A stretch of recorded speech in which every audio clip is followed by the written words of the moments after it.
Hai sahabat Suherman, hari ini kembali ke sesi Q&A dan saya akan menjawab satu buah email yang sudah masuk ke dalam inbox saya.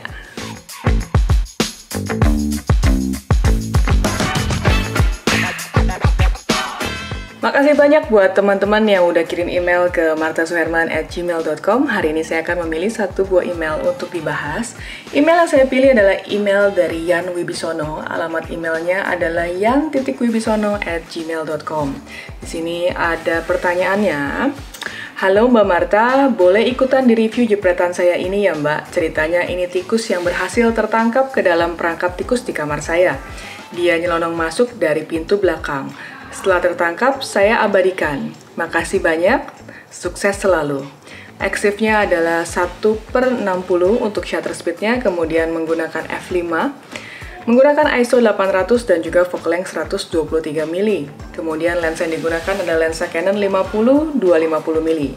Ada tambahan cahaya sedikit dari sisi kanan dengan menggunakan lampu headlamp.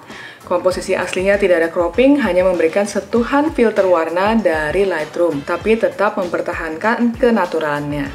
Salam Wibi, dan ini disertakan satu buah foto dari tikus yang ditangkapnya.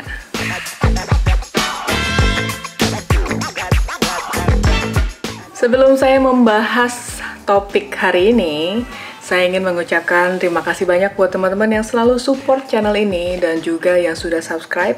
Buat teman-teman yang belum subscribe nih, silahkan di-subscribe sekarang karena setiap minggunya saya akan mengupload 2 buah video yang membahas seputar fotografi. Kemudian juga buat teman-teman yang suka bertanya-tanya apakah saya ada kelas untuk fotografi online, offline, ataupun ingin mengundang saya sebagai narasumber untuk kampus, perusahaan, atau lainnya, teman-teman bisa langsung kontak ke nomor ini, nanti akan dibantu oleh admin saya. Demikian juga buat teman-teman yang menanyakan mengenai jasa fotografi, videografi, dan juga social media management. Nah, karena email yang saya pilih hari ini berkaitan dengan binatang, jadi saya akan coba bahas topik hari ini adalah mengenai pet fotografi. Mungkin ini akan menjadi topik yang menarik bagi teman-teman yang suka memelihara anak bulu yang satu ini. Memiliki binatang peliharaan memang sesuatu yang sangat menarik ya, apalagi pada saat pandemi kayak gini, kadang-kadang kita nggak bisa beraktivitas di luar kota, tapi kita tetap bisa aktivitas di dalam rumah. Dan binatang ini biasa mereka yang menemani kita setiap harinya. Nah, karena mereka menemani kita setiap hari, pastinya mereka ini bisa menjadi subjek foto yang sangat menarik untuk diabadikan. Nah, gimana sih caranya mengabadikan binatang-binatang peliharaan ini? Nah, disimak tips-tips berikut ini. Nah, buat teman-teman yang suka banget punya binatang peliharaan, boleh dong tulisin di bawah, kamu punya binatang peliharaan apa? Barangkali saya bisa jadikan sebagai topik saya berikutnya. Nah, hari ini sebelum saya masuk ke dalam topik tips and trick tentang binatang ini juga, saya juga ingin mengingatkan bahwa dalam fotografi ini tidak boleh ada animal abusement. Jadi buat teman-teman yang punya binatang peliharaan ataupun bukan binatang peliharaan, tolong jangan di-abuse atau disakiti karena mereka tetap makhluk hidup dan tidak ada yang dibenarkan untuk menyakiti mereka. Oke, sekarang kalau kita bahas mengenai pet fotografi, yang pertama yang harus dipikirkan adalah mengenai pencahayaan. Sebenarnya apa yang kira-kira bisa cocok buat si binatang peliharaan kita ini? Apakah kita akan menggunakan natural light yang basically kita bisa temukan setiap hari tanpa harus dengan settingan khusus dalam studio, atau kita ingin menggunakan lampu studio supaya bisa mendapatkan potret yang lebih dramatis? Untuk foto-foto dengan natural light, mungkin teman-teman bisa dapatkan sehari-hari ya. Kalau di Indonesia mungkin paling bagus timingnya pasti di pagi hari atau di sore hari, dimana kita bisa mendapatkan cahaya dari sampingnya, sunlight. Dan di sini kita bisa ajak mereka misalnya untuk berjalan-jalan pagi atau apa, dan kemudian mereka bisa diberikan aktivitas sehingga kita bisa mendapatkan foto-foto yang lebih menarik.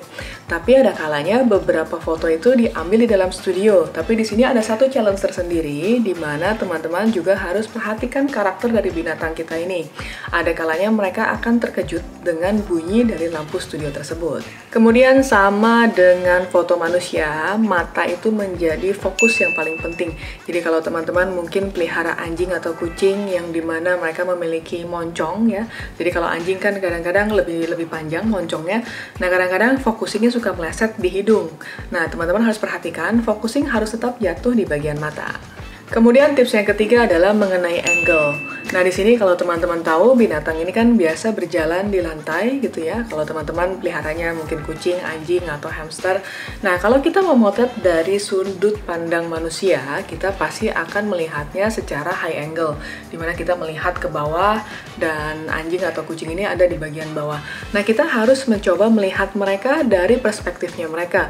Artinya adalah kita harus jongkok atau sedikit menurunkan kamera kita supaya kita bisa mendapatkan perspektif yang berbeda dari sudut pandang si binatang peliharaan tersebut. Dan setelah itu, selain kita memotret misalkan kegiatan sehari-harinya mereka, nah teman-teman di sini juga bisa menambahkan foto-foto konsep.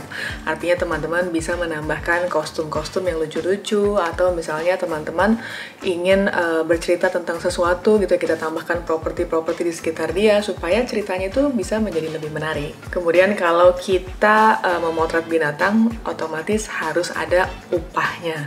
Nah, upah di sini kita bisa berikan makanan, ya misalkan ada snack favoritnya mereka atau apa. Nah, itu kita bisa berikan setelah mereka melakukan apa yang kita inginkan.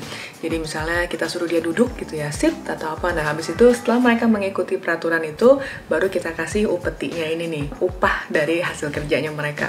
Jadi teman-teman harus siapkan apa aja makanan favorit dari binatang peliharaan kita.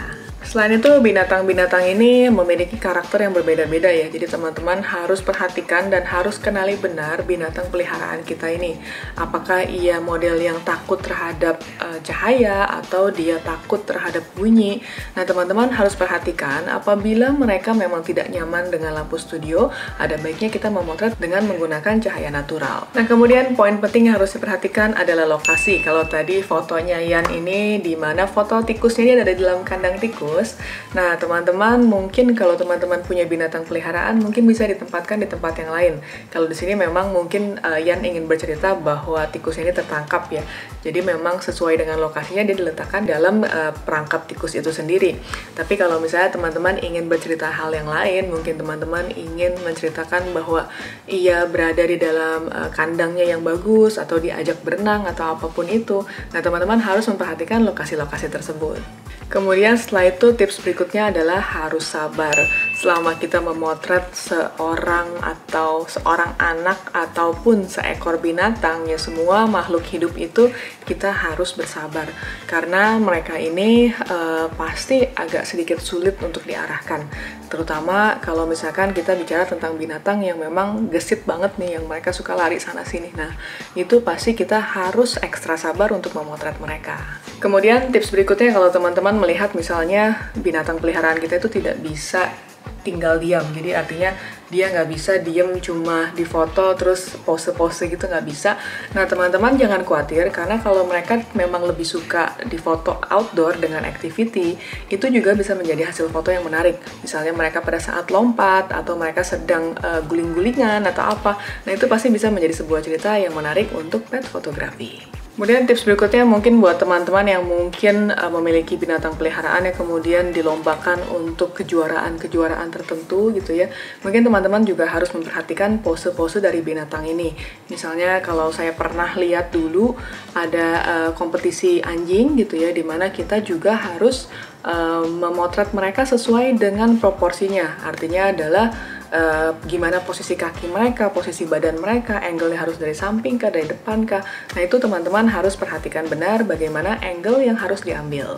Untuk teman-teman yang memotret binatang memang harus menggunakan shutter speed yang lebih tinggi. Di sini kita menggunakan teknik high speed fotografi untuk mendapatkan momen-momen yang menarik.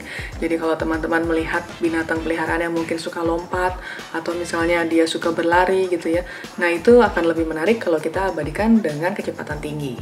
Dan demikian tips pet fotografi hari ini. Buat teman-teman yang ingin bertanya atau ingin mengirimkan fotonya untuk dibedah, teman-teman bisa email ke martasuherman@gmail.com. Siapa tahu email kamu yang akan saya bahas di minggu depan.